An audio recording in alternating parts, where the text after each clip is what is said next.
नमस्कार,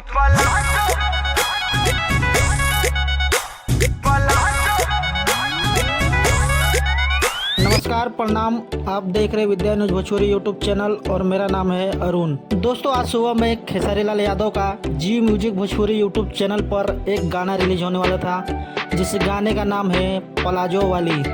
लेकिन दोस्तों, इस गाने को रिलीज नहीं किया गया।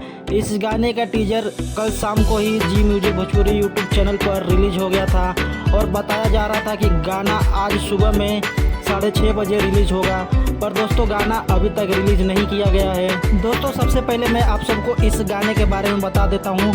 तो दोस्तों, इस गाने को खेसारी लाल यादव के साथ में गाया है प्रियंका सिंह ने, और इस गाने के म्यूजिक डायरेक्टर है आर्या शर्मा और राइटर है कृष्णा बेदर्दी। दोस्तों, खेसारी लाल यादव के इस गाने को रिलीज ना होने का कोई ऑफिशियल स्टेटमेंट तो नहीं आया है, पर दोस्तों बताया जा रहा है कि आकांक्षा दुबे की मौत की वजह से पूरी भोजपुरी इंडस्ट्री शोक में डूबी हुई है और उसी बीच में गाने का आ जाना अच्छी बात नहीं है। इसलिए दोस्तों खेसारी लाल यादव ने इस गाने को पोस्टपोन कर आगे बढ़ा दिया है। तो चलिए दोस्तों, देखते हैं कि अब गाना कब तक रिलीज होगा।